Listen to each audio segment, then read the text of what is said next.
Hello बच्चों, आज हम गणित की कक्षा 8 की वर्कशीट नंबर 17 करेंगे और आज की तारीख है 24 नवंबर 2020।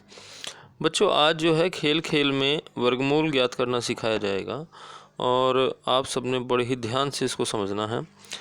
यहाँ पर दो लड़कियाँ हैं, एक प्रिया और रिया, अपनी छत पर रस्सी कूद का खेल खेल रही हैं और कहते हैं कि आज हम एक नए तरीके से खेल को खेलेंगे। तो उन्होंने एक नियम बनाया है। क्या नियम बनाया है बच्चों? कि भाई ये कहती है कि आप एक बार रस्सी कूदना। रिया कहती है प्रिया को, आप एक बार रस्सी कूदना और मैं उसके बाद दो ज़्यादा रस्सी कूदूंगी। ये एक इम्पॉर्टेंट बात यहाँ कही गई है। जैसे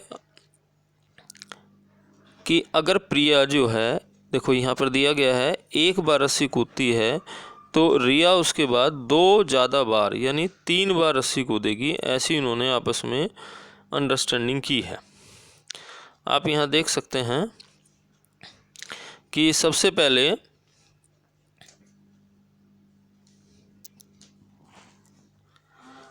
ये दिखाया गया है कि प्रिया ने एक बार रस्सी कूदी और उसके बाद रिया जो है वो दो ज़्यादा यानी 3 बार रस्सी कूदी उसने। इसके बाद फिर इसी तरह से यहाँ पर ये क्या है गया है कि भाई अगर मैं 5 बार कूद लूँगी तो आपने दो ज़्यादा कूदना है, यानी हर बार 2-2 नंबर बढ़ाना है।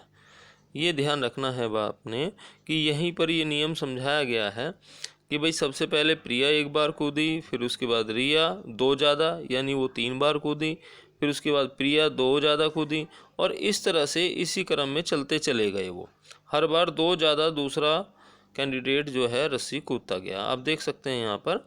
तो अब इसमें एक इम्पॉर्टेंट बात आई है सामने, क्या बच्चों, कि पहली बार प्रिया ने एक बार रस्सी कूदी तो संख्या 1 आई हमारे पास, और 1 क्या है, वो 1 का वर्ग होता है। ये एक बड़ी इम्पॉर्टेंट बात है। इसी तरह से अगर हम देखें, ये रिया जो है कितनी बार रस्सी कूदी, 1 + 3 यानी वो 3 बार रस्सी कूदी थी, क्योंकि वो एक बार है तो वो दो ज़्यादा उससे। अगर हम इन दोनों का जोड़ करें 1 और 3 का बच्चों, ये विषम संख्याएं हैं, तो ये इनका जोड़ आया 4, और 4 जो है किसका वर्ग होता है बच्चों, वो होता है 2 का वर्ग।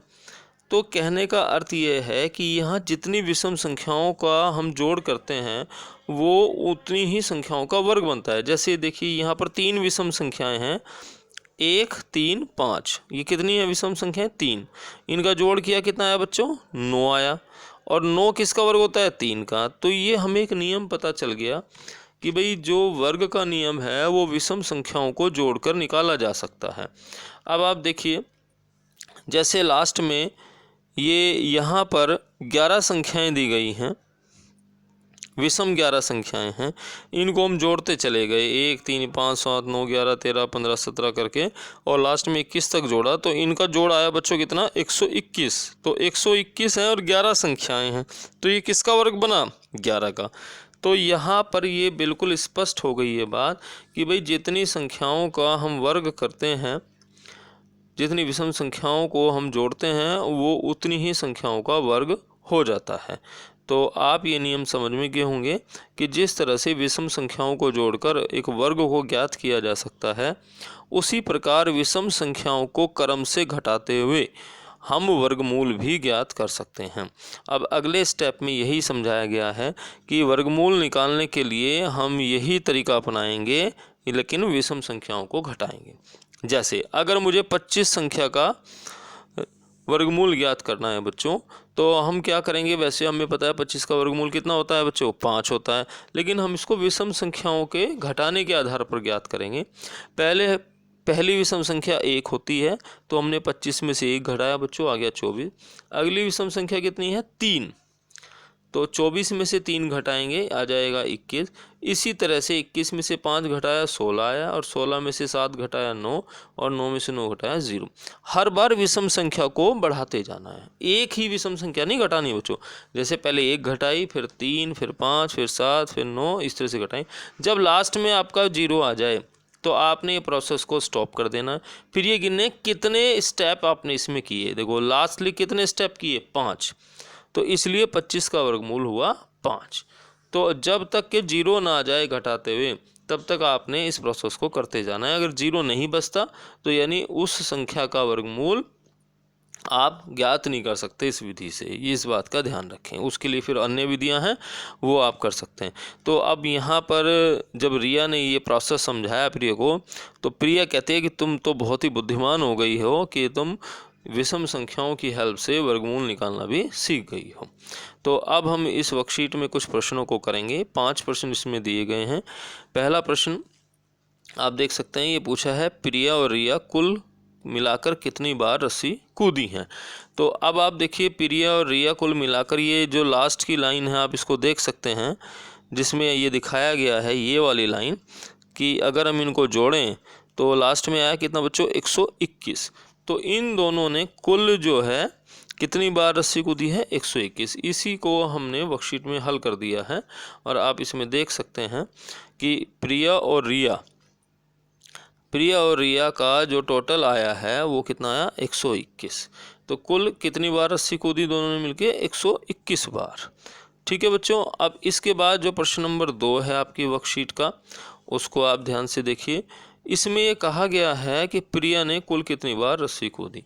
तो प्रिया सबसे पहले 1 बार कूदी थी, फिर 5 बार। इस तरह से हमने जो टेबल दी गई है उनसे उन संख्याओं को ले लिया और उनका टोटल किया तो कुल निकल के आया 66। कहने का मतलब है कि प्रिया जो है कुल 66 बार रस्सी कूद चुकी थी। और टोटल दोनों का कितना था बच्चों, 121। अभी हमने पहले प्रश्न में देखा। तो अब पूछा है रिया ने कितनी बार रस्सी कूदी। तो हमने क्या किया कि रिया की संख्या निकालने के लिए प्रिया की संख्या टोटल में से घटा दी। तो 121 में से 66 घटाने के बाद हमारे पास आ गया 55। तो रिया ने कुल 55 बार रस्सी कूदी और प्रिया ने बच्चों 66 बार रस्सी कूदी। अब इसके बाद चौथा प्रश्न था कि स्केल में कौन जीता कौन हारा। अब आप देख सकते हैं, आपको पता चल गया कि प्रिया की संख्या 66 है और रिया की 55 है। तो किसने ज़्यादा बार जीती है, ज़्यादा बार कूदा है, प्रिया ने। तो कौन जीत गया, प्रिया जीत गई है। और हार कौन गया, रिया हार गई है। तो ये हुआ हमारे चौथे प्रश्न का उत्तर। अब इसके बाद अब हम बात करेंगे 5वें प्रश्न की। वो थोड़ा सा डिफरेंट टाइप का है। इसमें क्या करना है आपने, ये कहा गया है कि निम्न संख्याओं में से कौन सी संख्या पूर्ण वर्ग है बच्चों और कौन सी संख्या पूर्ण वर्ग नहीं है, और जो संख्या पूर्ण वर्ग है उसका वर्गमूल भी निकालना है। तो हमारे पास संख्याएं हैं 128। तो सबसे पहले हम कुछ 3 संख्याओं की मैं बात करूंगा। उसके लिए आपने एक नियम ध्यान रखना है, क्या कि पूर्ण वर्ग संख्या जो होती है बच्चों, उसका इकाई का अंक जो है आखिर का, वो क्या होना चाहिए, या तो 0 या 1 या 4 या 5 या 6 या 9। अगर किसी पूर्ण वर्ग संख्या के अंत में ये संख्याएं हैं तो वो पूर्ण वर्ग हो सकती है बच्चों, अन्यथा वो कभी संख्या पूर्ण वर्ग नहीं होती। अगर पूर्ण वर्ग संख्या के आखिर में 2, 3, 7, 8 आ रहा है तो वो संख्या पूर्ण वर्ग कभी नहीं होती है। अब आप देखो, पहली है 128। 128 के आखिर में कितना आ रहा, 8, तो इसका मतलब ये पूर्ण वर्ग नहीं है। 77, इसके आखिर में 7 आ रहा है, ये भी पूर्ण वर्ग नहीं है। इसके आखिर में कितना आ रहा, 3, ये भी पूर्ण वर्ग नहीं। यानी इस नियम के आधार पे हमने स्पष्ट कर दिया है, क्या स्पष्ट कर दिया है, कि इन 5 संख्याओं में से ये पहली 3 जो हैं 128, 77 और 53, ये संख्याएं पूर्ण वर्ग नहीं हैं। तो अब हमारे पास 2 ही संख्या बच गई बच्चों जो पूर्ण वर्ग हो सकती हैं। वो कौन कौन सी, 289 और 144। अब अगर ये पूर्ण वर्ग हो सकती हैं या हैं तो हम इनका वर्गमूल ज्ञात करेंगे किस विधि से, जो आज विधि सिखाई गई है, विषम संख्याओं को लगातार घटाते हुए। तो पहले देखिए बच्चों, अब पहले स्टेप में हमने क्या किया, एक संख्या घटाई। पहली विषम संख्या 1 है, तो 289 में से 1 घटाया 288, फिर अगली, फिर 3 घटाया बच्चों, और ऐसे ही करते गए हम, हर बार विषम संख्या बढ़ाते गए और उसको घटाते गए। और लास्ट में देखिए जब 33 में से 33 घटा तो आ गया 0। तो इसका मतलब है हमारे स्टेप पूरे हो गए हैं। और जब स्टेप पूरे हो गए हैं तो हमने क्या देखना है, कितने स्टेप हुए बच्चों। अगर आप स्टेप गिनने सीख लें, जैसे एक स्टेप ये हुआ, ठीक है बच्चों, एक ये, 2, 3, 4, 5, 6, 7, 8, 9, 10, 11, 12, 13, 14, 15, 16 और 17 स्टेप बाद हमें 0 मिला। तो कुल 17 पद हुए बच्चों इस प्रोसेस में, तो इसलिए 289 का वर्गमूल कितना आएगा 17। तो आपने ये ध्यान रखना है जितने स्टेप करने पर आपको 0 मिला वही आपका आंसर होता है। तो 289 का वर्गमूल 17 आ गया बच्चों। अब हम इससे अगला प्रश्न जो रह गया है 144, अब हम उसको करेंगे। अब 144 में आप ध्यान देंगे, क्या ध्यान देना है आपने कि 144 में 0 कब आता है। तो अब आप देखिए 144 में से पहली विषम संख्या कौन सी घटानी, 1, आगे 143, फिर 3 घटाना, ऐसे हर बार विषम संख्याओं को बढ़ाते जाना है। और लास्ट में जब 23 में से 23 घटा बच्चों तो इसमें भी 0 आ गया। तो ये पूर्ण वर्ग संख्या है। और कुल कितने पद हुए इसमें आप गिन लीजिए कि भाई इसमें कितने पदों का यूज़ हुआ। देखो 1, 2, 3, 4, 5, 6, 7, 8, 9, 10, 11, 12 पदों का यूज़ हुआ। तो इसलिए 144 का वर्गमूल क्या होगा 12।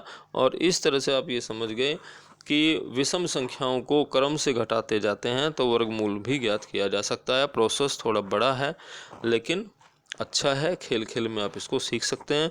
तो आज की वर्कशीट के बारे में आपको पूरी नॉलेज मिल गई होगी। आज हमने 2 चीज़ें सीखी हैं कि विषम संख्याओं को जोड़ते हुए एक पूर्ण वर्ग संख्या बन जाती है और विषम संख्याओं को क्रम से घटाते हुए हम वर्गमूल भी ज्ञात कर सकते हैं।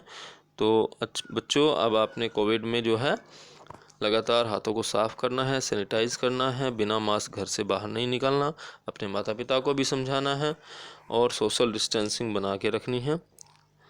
Thank you.